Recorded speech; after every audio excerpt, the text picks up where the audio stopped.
안녕하십니까? 이게 이 블라울 사태 관련된 이 소위 말하는 이 어떤 상황이 이 3호 대출 시장 이 상황이 금융위 때를 연상을 한다라는 그 블룸버그 기사가 화제가 되고 있던데 박사님께서 보시기에는 어떠십니까? 모를 일이죠. 뭐 작은 불씨가 항상 우리의 네. 예상과는 달리 일파만파 퍼져서 결국엔 큰 금융위기로 이어지는 법이니까요. 그런데 아직까지 객관적인 경제 현상은 너무 과장된 측면이 많습니다. 과장된 측면이 네, 크다. 2007년 BNP 파리바 은행이 유럽에서 이제 환매 중단을 하면서 뭔가 이제 작은 불씨가 시작된 거죠. 이제 그게 약간 탄광 속 카나리아라고 네. 일단 그 불길한 징조가 된 거죠. 네. 실제로 이제 너무 많은 대출이 일어나다 보니까 네. 규제 사각지대, 특히 이제 3호 쪽에서 3호 쪽은 은행과 달리 규제가 느슨하거든요. 그렇죠. 특히 미국에서 지금 코로나 이후에 2000년, 2001년도에 굉장히 초저금리로 많은 대출이 일어났습니다. 그래서 은행의 사각지대에 있는 말씀드린 3호 프라이빗 캐피탈이라고 하는데 이 프라이빗 캐피탈 시장에서 대출이 많이 일어났는데 그렇죠.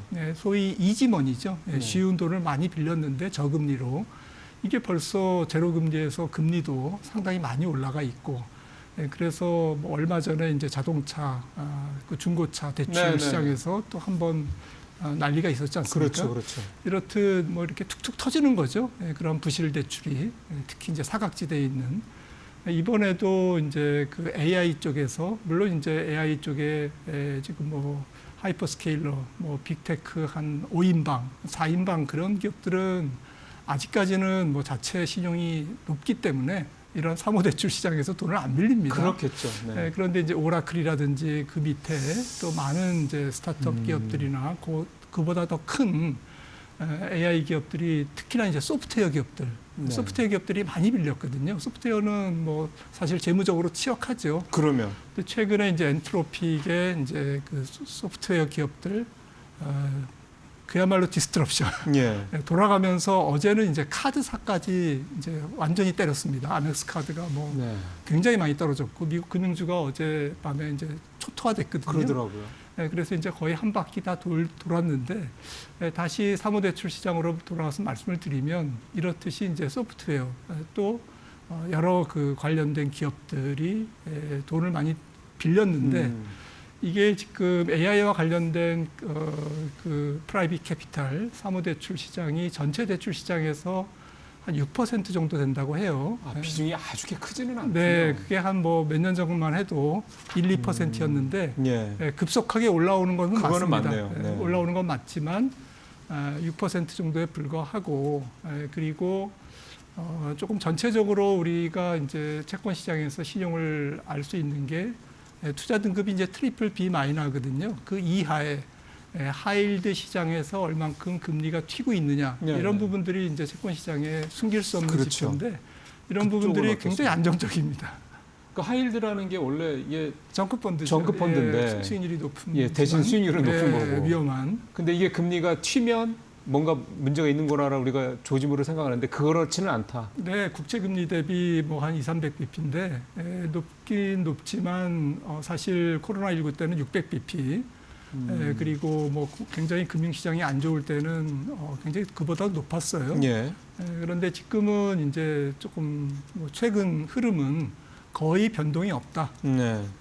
뿐만 아니라 이제 저신용 등급 뭐 트리플 C라든지 네.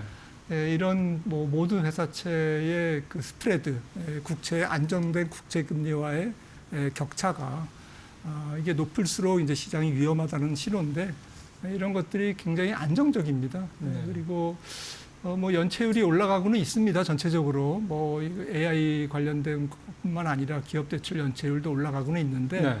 이거는 보통은 이제 경기가 확장될 때 조금씩 올라가는데 이 수준도 역사적인 평균에 비하면 굉장히 낮은 편이다라서 전방위적으로 이거를 확산해서 확대해서 해석하는 것은 조금 아직까지는 시기상조인 것 같고 하지만 이제 워치해야죠. 그럼요. 분명히 좋은 조짐은 아닌 거죠.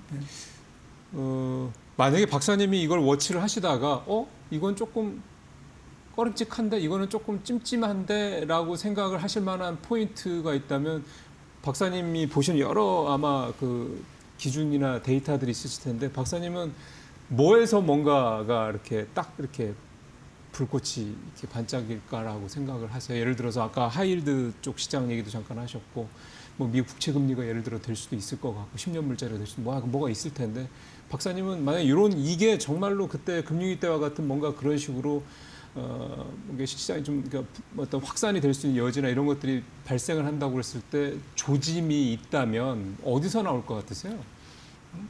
사실은 사모시장이기 때문에 우리가 그것이 불거진 다음에야 알 수 있는 그렇겠지만. 그런 한계가 있습니다만은 결국에는 이제 시장의 가격이 가장 중요할 것 같습니다. 블루아울 주가가 지금 뭐 최근 1년간 반토막 났는데 예, 예. 어제도 많이 빠졌죠.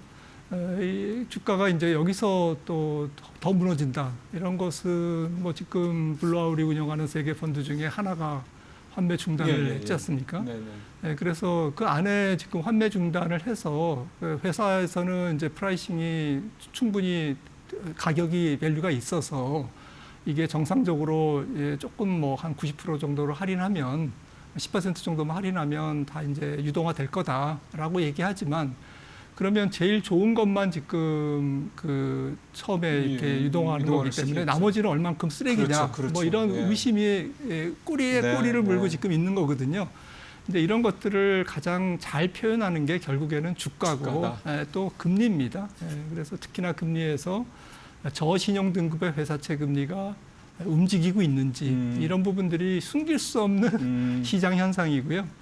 주가가 블루아울이 너무 지나쳤어 이렇게 해서 반등하고 또 블루아울이 빠진 근본적인 이유 중에 하나가 지금 소프트웨어 기업들이 엔트로픽의 소프트웨어 말살 그 붐 때문에 그런 우려 때문에 지금 초토화되고 있다. 그래서 돈을 빌린 소프트웨어 기업들이 돈을 못 갚는다. 그렇죠, 이제 이런 그렇죠. 얘기인데 그런 내려탑이죠. 소프트웨어 주가도 지금 굉장히 많이 빠졌지 않습니까?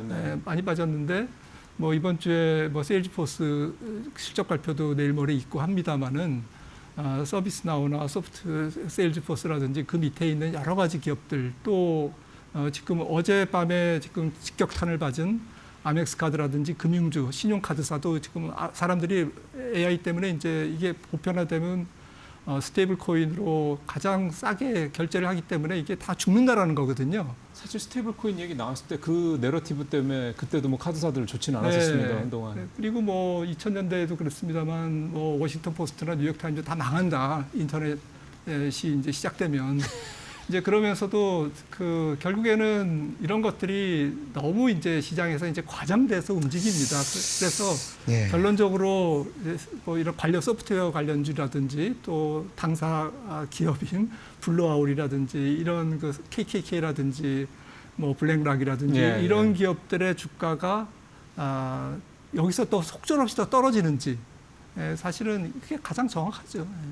우리가 만약에 계속 떨어진다 그러면 우리가 모르는 정말 심각한 게 더 있는 거죠. 네. 오늘 뱅크 오브 아메리카 같은 경우는 또 그 블루아울에 대한 지금 딱 박사님 말씀하신 너무 과도하다 그러면서 지금 오히려 저가 매수다 뭐 그런 리포트를 내서 블루아울이 뭐 반등하게 됐다 뭐 그런 얘기도 나오긴 하던데 어쨌든 이제 시각이 그런 것 같습니다. 근데 지금 박사님 말씀하신 대로 블루아울의 주가 그 다음에 좀 전에 말씀하신 AI 소프트웨어랜드 주가가 바닥 없이 계속해서 흘러내릴 것이냐라는 부분들. 그다음에 또 하나는 금리 이런 것들을 좀 특히 이제 저신용 이 채권 관련된 이 그 금리들 이런 것들을 잘 보는 게 필요하다. 근데 또 저희는 또 박사님이 계시니까 이렇게 한 달에 이렇게 2번 오셔서 말씀 들을 때 계속 좀 저희도 혹시 뭐가 있는지 박사님께서 또 말씀해 주실 거라는 생각이 좀 듭니다. 하나 또 좀 더 살펴볼 거예요. 또 미국 쪽 얘기인데요. 고용 지표, 인플레 지표, 심지어 GDP까지 저도 뭐 계속 지표들 체크는 하는데 좀 이렇게 사실 개인적인 궁금함이긴 합니다만 어떤 고용 관련 지표도 어떤 거는 좋게 나오고 어떤 건 나쁘게 나오고 인플레 지표도 뭐 어떤 거는 좋게 나오고 어떤 건 나쁘게 나오고 이러다 보니까 여기에다가 사실은 또 이 셧다운 그 여파 때문에 얘네들이 지금 현재 발표하는 통계가 정말 제대로 전처럼 안정될 때처럼 제대로 조사가 됐는지에 대한 약간의 그 의심도 좀 섞여 있고 그러다 보니까 미국의 지표만 놓고 봐가지고 미국의 경제가 좋은 건지 나쁜 건지 또는 고용 시장이 정말 좋은 건지 나쁜 건지 그렇게 하면 이 지표를 가지고 연준이 도대체 어떻게 판단을 해서 통화 정책을 진행을 할 건지 뭐 이런 약간 혼란스러운 생각이 좀 들던데요. 뭐가 있는 겁니까? 아니면 저만 혼란스러운 겁니까? 연준이 혼란스러워합니다. 연준이 뭐 지난 1월 FOMC 의사록도 공개됐습니다만은 거기에도 혼란스럽게 나와 있잖아요. 그러니까 그들도 혼란스러운 겁니다. 그러니까. 혼란스러운 이유는 몇 가지로 정리되는데 첫째는 기업들이 채용을 안 하고 해고를 한다. 그런데 자발 고용 시장에서 그래도 버티는 측면이 있다. 버티는 측면이 있다. 그러니까 채용도 약하지만 뭐 해고도 그렇게 크지는 않다. 무지막지하게 일어나지는 않다. 그래서 아슬아슬한 균형을 지금 보이고 있기 때문에 이게 균형을 보이다가 언젠가 이제 삐끗해서 그렇죠. 급격하게 이제 실업률이 칠 수 있다. 예. 그러니까 뭐 연준도 계속 예의주시하겠다. 그런데 물가는 안 내려갑니다. 그렇죠. 물가는 안 내려가는 이유는 아직도 사람들이 살만하거든요. 임금 상승률이 괜찮거든요. 2.6%의 임금 상승률에 물가 제외해도 플러스거든요. 실질 임금 물가가 상승률이. 그러니까 높은데도 소비가 이루어진다라는 말씀입니까? 아니면은 물가가 아직 별로 안 올랐다라는 임금 상승률이 아직까지도 내려오고 있지 않은 거죠.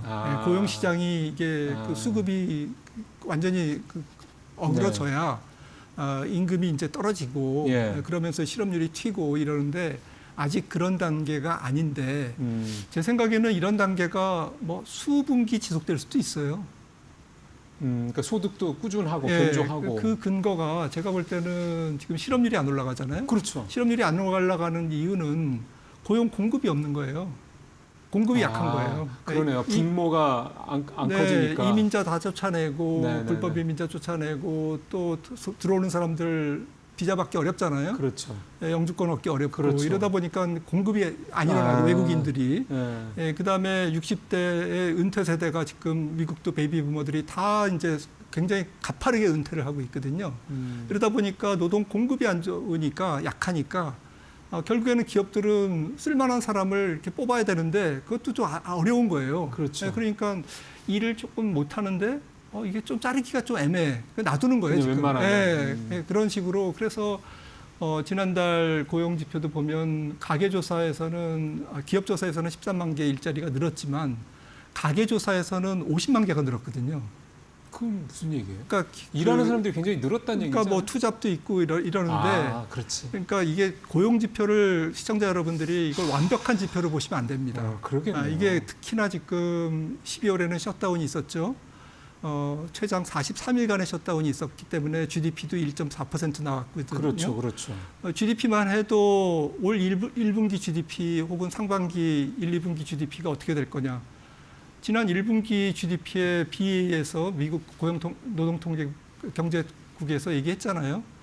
셧다운으로 1%포인트가 깎인 거다. 그러면 1.4가 아니라 2.4였던 거잖아요. 셧다운이 앞섰다면. 그렇죠. 그러면 고스란히 올 1분기에는 그냥 그 기본만 해도 2%대 중반 그러네요. GDP가 나오는 거고요. 그러네요. 그다음에 미국은 전월비 연율이기 때문에 또 베이스 효과도 있습니다. 그러네요. 1분기는. 그러면 올해 상반기는 또 GDP가 너무 높다고 아마 날릴 거예요.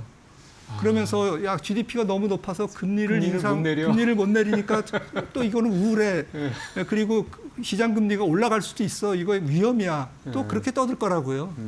그래서 걱정을 낳습니다. 그거는 맞는 말씀이에요. 그래서 미국 경제 지표 결론적으로 그냥 잔잔하다. 그러니까 기본적으로 하니까 가장 중요한 거는 나쁘지는 않다는 얘기잖아요. 나쁘진 않다. 그리고 오히려 좋을까봐 걱정이다. 그리고 금리를 못 내리니까. 그리고 시장 금리가 올라가니까. 그리고 2월부터 지금 본격적으로 다 아시다시피 세금 환급이 있습니다. 저소득 중산층에 500불씩, 고소득자에 대해서 2,000불씩, 그다음 자녀 공제, 팁 공제, 중고차, 이자 공제, 이렇게 해서 이게 무지막지하게 이제 그 2월 달부터 그 환급금이 찍히는데 개인 통장에 이게 소비에 올리죠. 그러면 거기다 주가가 얼마나 올랐습니까?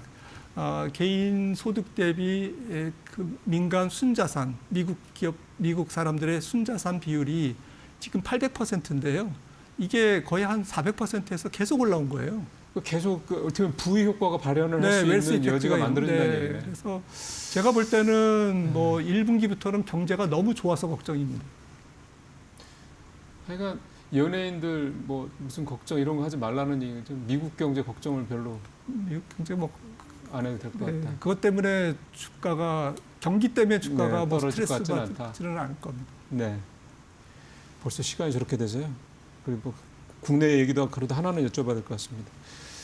우리 국민들이 지금 우리 투자자분들이 갖고 계신 불안감은 이게 개인 투자자분들이 최근에 그 레버리지 그 인버스 투자를 곧버스 투자를 많이 하시는 것도 아마 그런 이유가 아닐까 싶은데 계속 가니까요.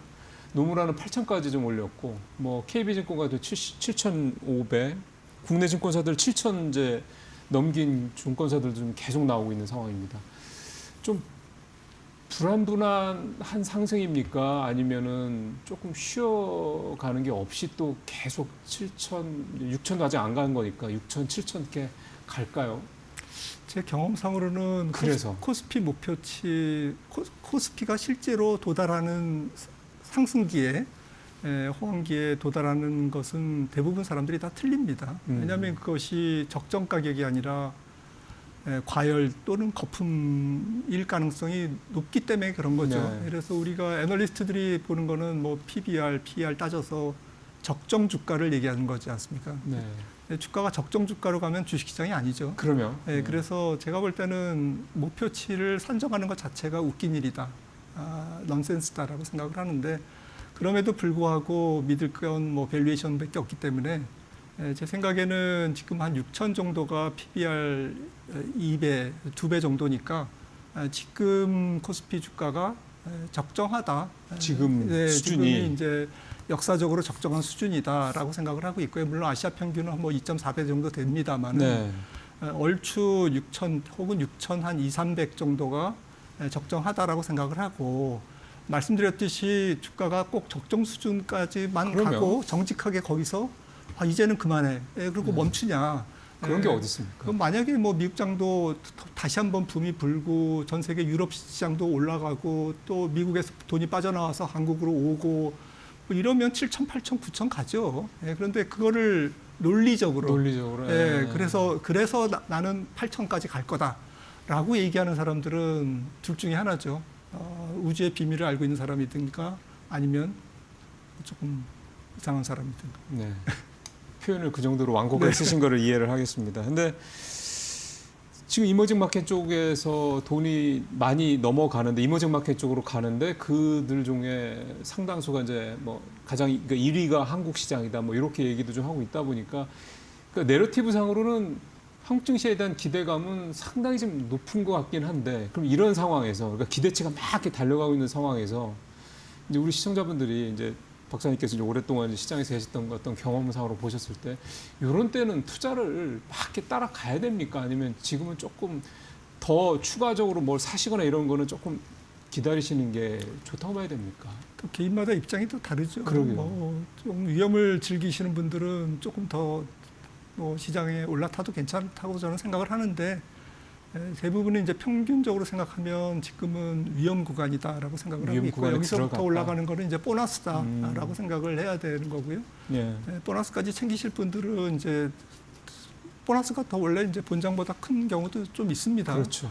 거품이 일어날 경우에는 그래서 우리나라 반도체 사이클이 지금 뭐 어제 시트리니가 조그만 리서치 회사가 이제 리포트 내면서 AI 쪽에 이제 우울한 전망을 내놨는데 거기서도 반도체가 가장 좋다라고 이제 얘기를 합니다. 그러니까 결국에는 이제 이래저래 반도체는 이 AI 사이클의 위너가 될 수 있다라는 측면에서 제가 볼 때는 미국장보다는 계속 한국장이 외국장보다는 조금 아웃퍼폼하지 않을까, 상대적으로 좋지 않을까 이런 부분들은 분명한 것 같습니다. 기본적으로 우리나라 장이 긍정적이다. 만약에 여기서 또 가면 이제 코스닥이 코스피보다는 조금 빠른 걸음으로 갈 가능성이 있고요. 코스피가 뭐 무너지면 코스닥도 안 되지만 코스피가 상승을 추세를 유지한다는 가정하에서는 코스닥도 나쁘지 않을 거다라고 생각합니다. 알겠습니다. 여러분들 투자하시는데 또 좋은 오래된 또 경험에서 나오신 말씀 잘 참고하시길 바라겠습니다. 박사님 말씀 잘 들었습니다.